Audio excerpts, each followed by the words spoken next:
ونصلی ونسلم علی رسولہ الکریم اعوذ باللہ من الشیطان الرجیم بسم اللہ الرحمن الرحیم وأذن فی الناس بالحج یأتوک رجالا وعلی کل ضامر یأتین من کل فج عمیق صدق اللہ مولانا العظیم۔ سورہ حج میں اللہ رب العزت نے ارشاد فرمایا جناب ابراہیم علیہ السلام سے کہ اے ابراہیم آپ لوگوں کو حج کے فرض ہونے کا اعلان کر دیں، اور وہ یہ لوگ آپ کے پاس آئیں گے پیادہ اس دار کی زیارت کرنے کے لیے، اور دبلی اونٹیوں پر چلے آئیں گے جو کہ دور دراز سے یہاں پہنچیں گے۔ آج یوم عرفہ ہے اور حج کا دن ہے۔ حج اسلام کا بنیادی فریضہ ہے، اور اللہ رب العزت نے فرمایا وَلِلَّهِ عَلَى النَّاسِ حِجُّ الْبَيْتِ مَنِ اسْتَطَاعَ إِلَيْهِ سَبِيلًا، کہ ان لوگوں پر جو استطاعت رکھتے ہیں، جانی اور مالی طاقت رکھتے ہیں، ان پر یہ اس گھر کی زیارت کرنا اور مناسک حج ادا کرنا ان پر لازم ہے۔ حج میں جانی اور مالی ساری عبادات جمع ہو جاتی ہیں، اور یہ عشق و محبت کا وہ سفر ہے کہ جس میں انسان اپنا سب کچھ چھوڑ، اپنا گھر بار، اپنا اقربا اعزاء سب کو چھوڑ کے اللہ کے گھر کی زیارت کے لیے نکل پڑتا ہے، اور اسی طرح روزہ رسول کی زیارت کرتا ہے۔ عرفہ کا دن یہ 8 تاریخ سے لے کر 13 تاریخ تک یہ حج کے دن ہے، اور حجاج کرام 8 تاریخ کو منا میں جمع ہوتے ہیں، منا سے پھر 9 تاریخ کو یعنی آج کا دن جو ہے یہ یوم عرفہ ہے۔ یہی اصل میں رکن اعظم ہے، حج کا سب سے بڑا رکن یہی ہے، اور آج کا دن اللہ کے نزدیک بڑا مقبول، بڑا محترم، بڑا منظور اور بڑا پسندیدہ ہے۔ چنانچہ آپ دیکھیں کہ اس دن چونکہ لوگوں کا اجتماع ہوتا ہے، ہزاروں لوگوں کا اجتماع، لاکھوں لوگوں کا اجتماع ہوتا ہے، لیکن اس دفعہ چونکہ کورونا وائرس کی وجہ سے 10,000 لوگ ہیں،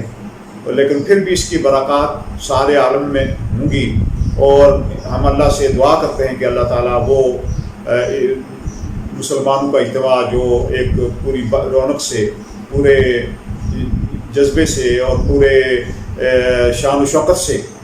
جو ہوا کرتے، جس میں 20-25 لاکھ لوگ شریک ہوتے تھے، اللہ رب العزت سے دعا ہے کہ اللہ رب العزت وہی رونق عرفات کی، کعبۃ المعظم کی، کعبہ شریف کی، اور منا کی اور مزدلفہ کی وہی رونقوں کو اللہ تعالیٰ پھر دوبارہ کرے۔ آج کے دن کی اہمیت کے بارے میں مسلم شریف میں حضرت عائشہ صدیقہ رضی اللہ تعالیٰ عنہا سے روایت، آپ فرماتی ہیں کہ رسول اللہ صلی اللہ علیہ وسلم نے فرمایا کہ عرفہ کا دن اللہ تعالیٰ کے نزدیک سب سے زیادہ پسند ہے، اور اللہ تعالیٰ اس دن کو لوگوں کے لیے مخصوص کر دیتے ہیں، اور لوگوں کے لیے عام مغفرت ہو جاتی ہے، اور لوگوں کو آگ سے، نار جہنم سے اللہ تعالیٰ آزاد فرماتے ہیں۔ اللہ تعالیٰ کے نزدیک یہ دن رحمت اور مغفرت کا ہے، اور اللہ تعالیٰ ملائکہ کو گواہ بنا کے یہ فرماتے ہیں کہ جو لوگ یہ اجتماع حج پر جمع ہوئے ہیں، یہ ہزاروں کی تعداد میں ہیں، لاکھوں کی تعداد میں ہیں، جتنے بھی ہیں، اللہ کے رضا جوئی کے لیے اپنا سب کچھ قربان کر کے اللہ کے قرب کے لیے یہ جمع ہوئے ہیں، اس لیے جو کچھ یہ مانگیں گے میں ان کو عطا کروں۔ چنانچہ عرفہ کے فضائل کے بارے میں جناب حضرت طلحہ بن عبید اللہ رضی اللہ تعالیٰ عنہ سے روایت ہے کہ رسول اللہ صلی اللہ علیہ وسلم نے فرمایا کہ اس دن، آج کے دن، عرفہ کے دن، لوگوں کے اجتماع کو دیکھ کر اور اللہ کی رحمتوں اور مغفرتوں کا جو نزول ہوتا ہے ان کو دیکھ کر شیطان بڑا غضبناک ہوتا ہے، اور وہ جب دیکھتا ہے کہ اللہ کی رحمتیں نازل ہو رہی ہیں، نہ صرف اس مقام پر عرفات میں اور باقی مزدلفہ میں، منا میں، بلکہ پورے اس کی برکات ساری دنیا میں اس کی برکات کا نزول جب شیطان دیکھتا ہے تو بڑا غضبناک ہوتا ہے۔ اور اللہ تعالیٰ کے رحمتوں کو نازل دیکھتے ہوئے وہ جو ہے وہ بڑا جو ہے پریشان ہوتا ہے، بڑا نادم ہوتا ہے، وہ جتنا پشیمان ہوتا ہے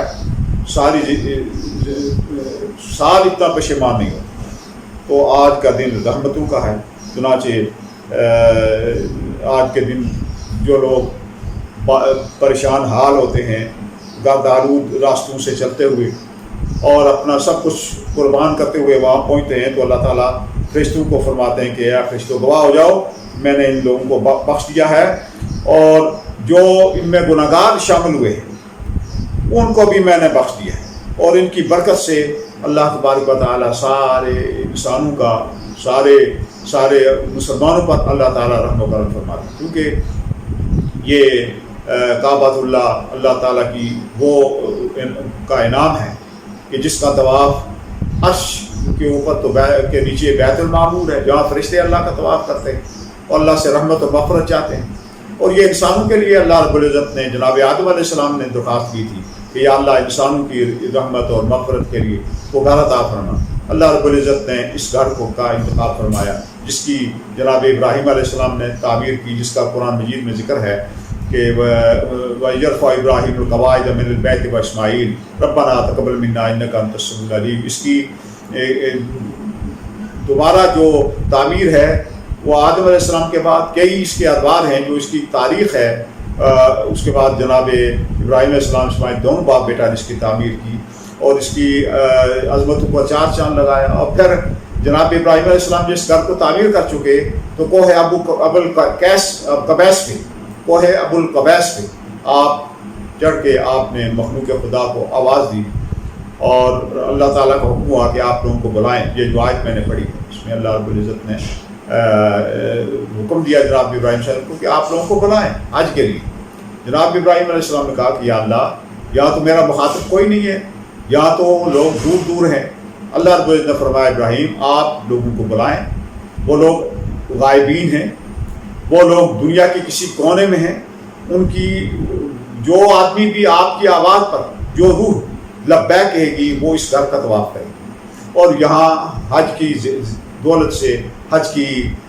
سعادتوں سے وہ روح، وہ انسان ضرور فیض یاب ہوگا۔ چنانچہ جناب ابراہیم علیہ السلام نے وہ لوگوں کو اللہ کی طرف بلایا۔ جس آدمی نے، حدیث میں ہے کہ جتنی دفعہ لبیک کہا وہ اتنی بار وہ عمرہ یا حج کے ساتھ ڈاکے۔ یہ آج کا دن بڑی برکتوں کا دن ہے اور بڑی رفعتوں کا دن ہے۔ آج جو ہے اللہ کی رحمت اور مغفرت عام ہے۔ جو حج کرتا ہے، حدیث پاک میں ہے کہ جناب حضرت ابو ہریرہ رضی اللہ تعالیٰ عنہ فرماتے ہیں کہ جو حج کی سعادت حاصل کرتا ہے اللہ رب العزت، اور وہ کبیرہ گناہوں سے اپنے آپ کو بچاتا ہے، پھر وہ نفسانی خواہشات کا شکار نہیں ہوتا، تو وہ یوں پاک و صاف ہو کے آتا ہے جیسے اس کی ماں نے آج ہی اس کو جنا ہے، وہ یوں پاک اور صاف ہو کے اپنے گھر کو لوٹتا ہے۔ فرمایا حج مبرور کی جزا جو ہے وہ جنت ہے۔ آج کا دن بڑا ہی برکتوں اور رفعتوں والا ہے۔ آج لاکھوں کا اجتماع تو نہیں ہے، چند ہزار ہی وہاں پہ عرفات میں جو ہے مسجد نمرہ میں خطبہ ہوگا، لیکن آج تمام مسلمانان عالم سارے ان کا دل عرفات میں ہے یا کعبۃ اللہ شریف میں ہے۔ حضور صلی اللہ علیہ وسلم